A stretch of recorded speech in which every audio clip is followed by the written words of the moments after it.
If there's meaning in life,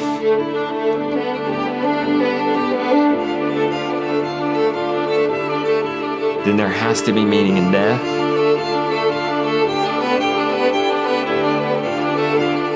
And if there's meaning in death, there's meaning in suffering.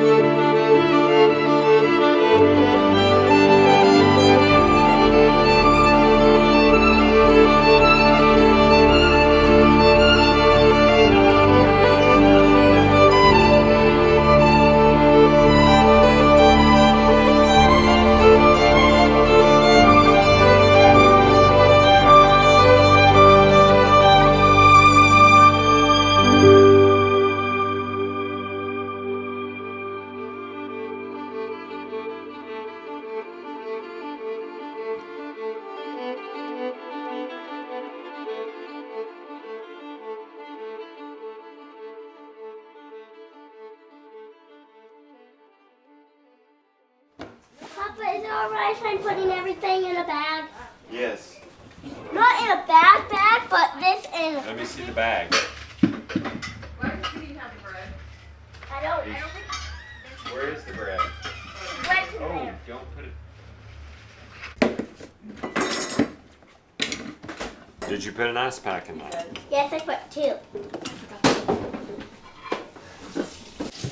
Ah. Oh, you want the jelly in? No, You that's have an extra hairspray, jelly. Mama. Put Hairspray it lights away. fires. Put it away. We We're brought it not jelly. bringing hairspray to light a fire. There's a couple things that are different about Rebecca and I's relationship from most. Is one, we spend practically all our time together.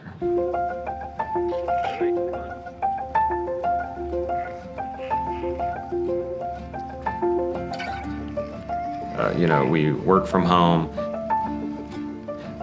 We school from home. Heck, we even home birth.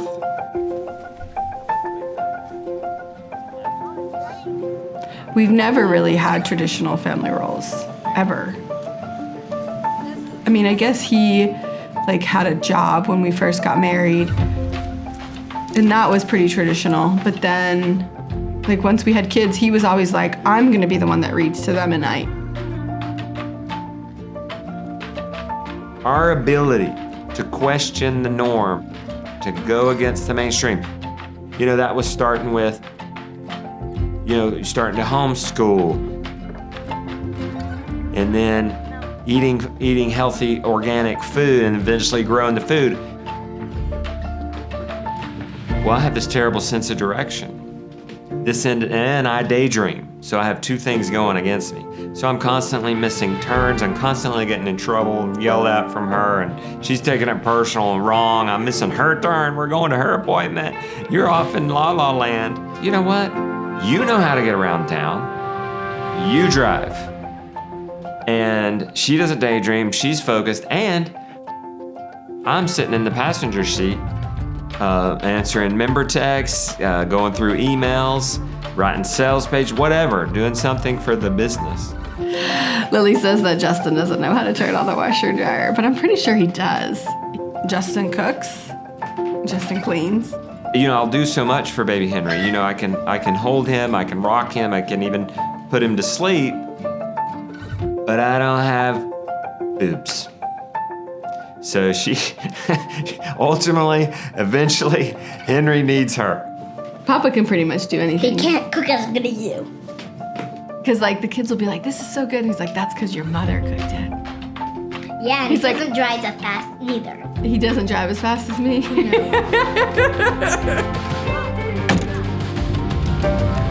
It doesn't matter if who's doing it or who's not. Does it work for us? It's not a stretch for our kids to have to do the chores. It's not a stretch for our kids to cook.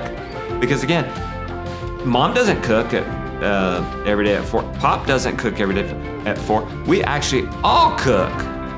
We all do chores. It's not even traditional roles or non-traditional roles. It's just about us doing as much as we can together.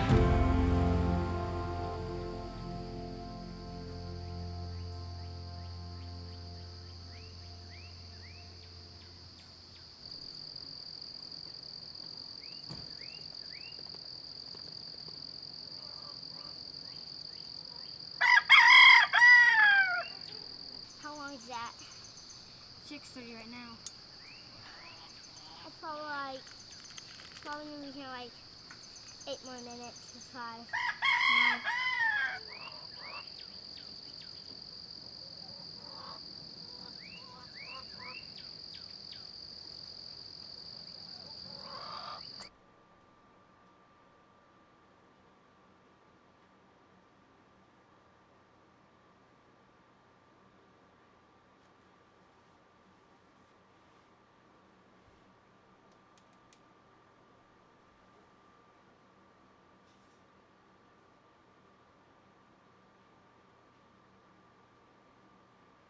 There is an ugly side to homesteading. What you see on Instagram, and it's all the pretty gardens and happy animals, that doesn't necessarily hold true all the time.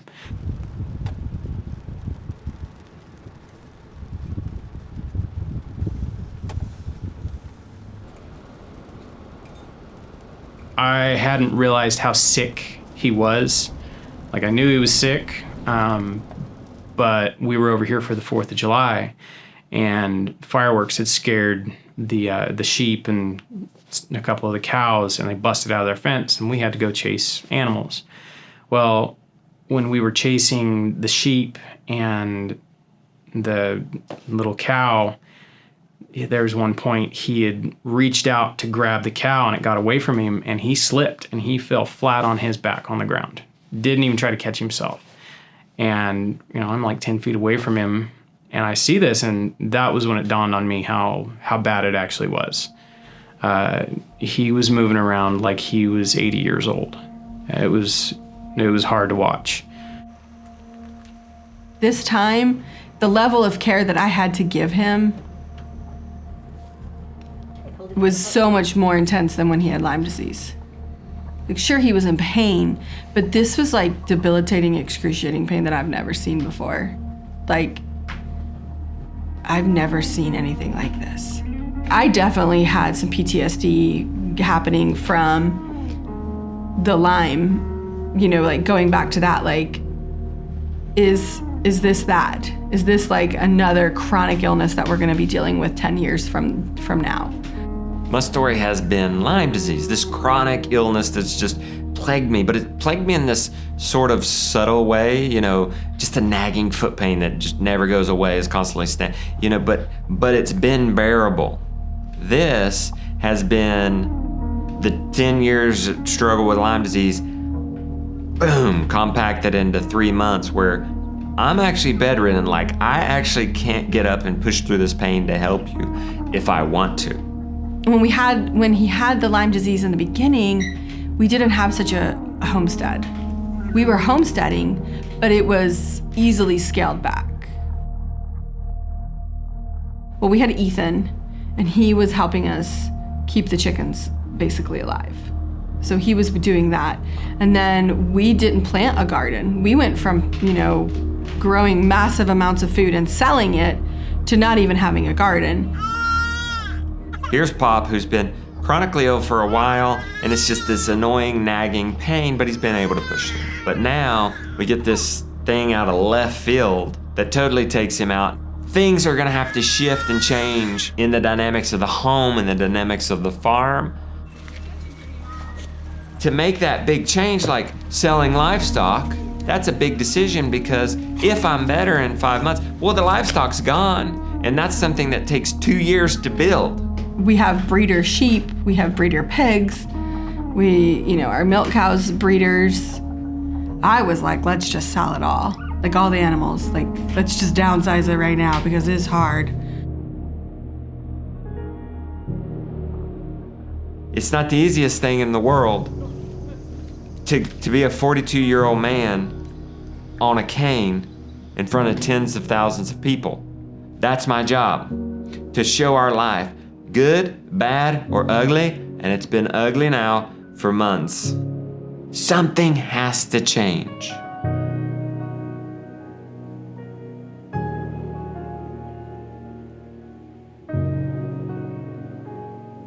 Are we gonna put these kids in school?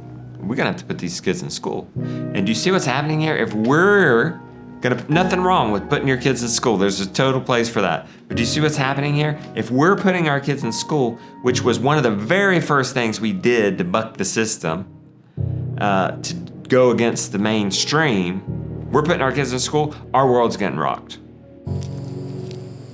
Because that means we're gonna question everything. The organics, the food growing, what's next if the kids go to school? The farm, that's what's next. Because we need them to run it. Like, this is gonna be a drastic world change for us.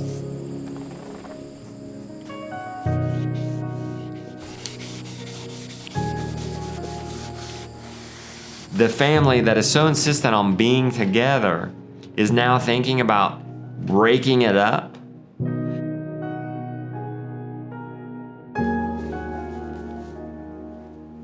And it would force the question of, who are you?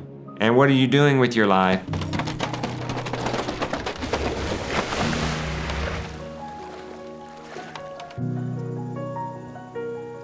When we told them back on the tour that we were gonna sell this place and move, they all just cried. And it really took me back. I was shocked. I was like, what? Like, why?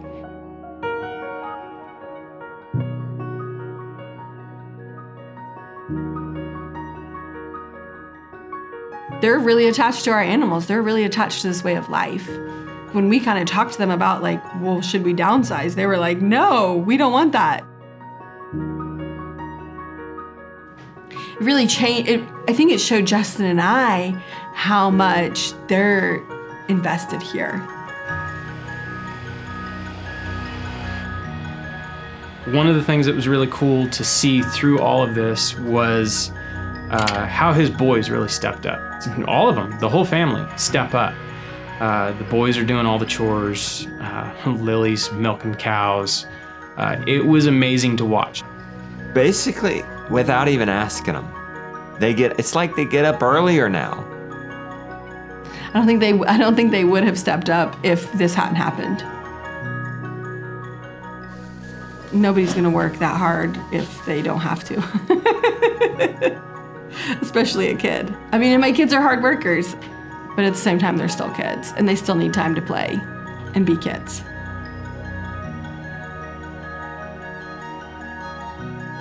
It's amazing to see that even though he's down for the count, they never missed a day. They never had a day where it's like, yeah, I guess the cow's not getting milked. The kids stepped up. That's a testament to their raising. It's a testament to the kids. It's a testament to Justin and Rebecca. I'm super proud of them, like, for all that they've given. You know, like, when push comes to shove, like, they got our back.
We've been married for 20 years, and then we dated for 5 years before that. And we started dating when we were 16 and 17.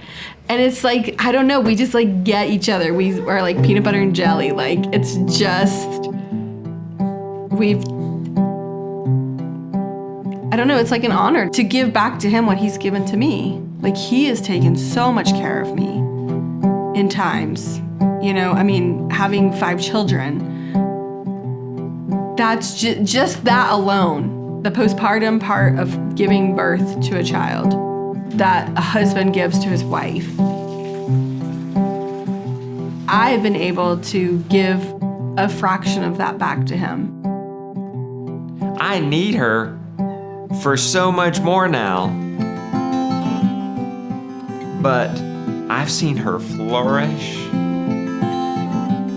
Her love is so rooted and deep that she now gets to express it in a way that she didn't before.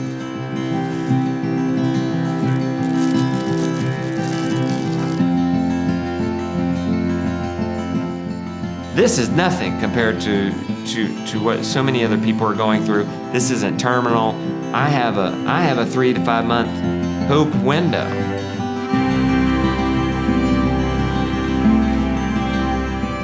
You know, I've thought about it recently when I hit a goal in my business. We had hit 12,000 members for Abundance Plus, and I thought, am I happy now? No. I actually wasn't any happier at 10,000 members than 12. I'm not any happier. And I thought, well, then that needs to be my goal, not 12,000 members. Happiness needs to be my goal. But what is the secret to happiness? Because once I kick this, I'm not happy. I thought the secret was in health. I mean, if you don't have your health, who cares? You could be Jeff Bezos, the richest man in the world, $5 million an hour, and you feel like this? Life sucks. And I thought, would I be any happier though if I were better? And I actually thought, no. Even health is not the secret to happiness.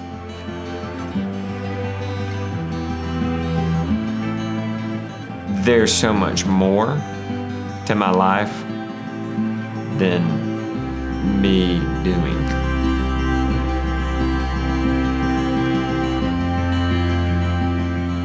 We don't serve homesteading. Homesteading serves us.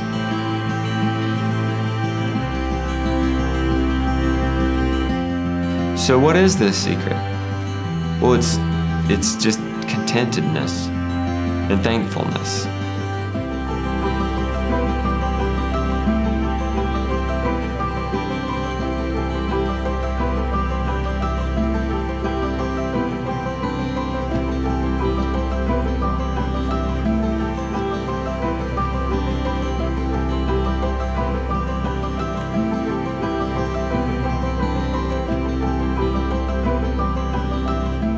You know, it's just been surviving and getting by, but now, little hope.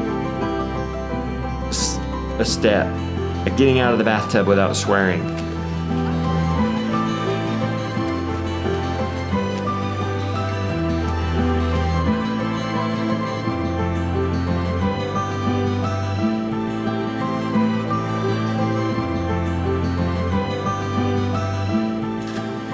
I mean, when you don't have hope, you don't have a future, it feels like.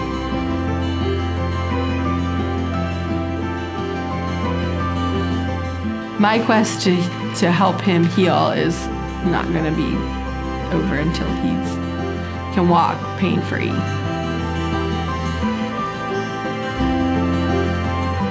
We have each other's back, like we really do, like no matter what.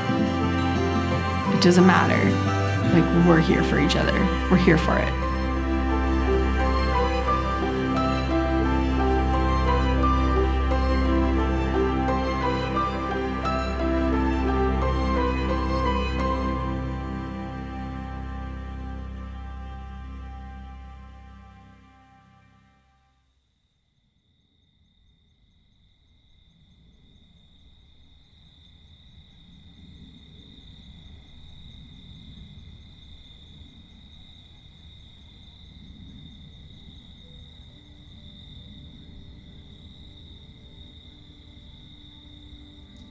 My roots go deep here.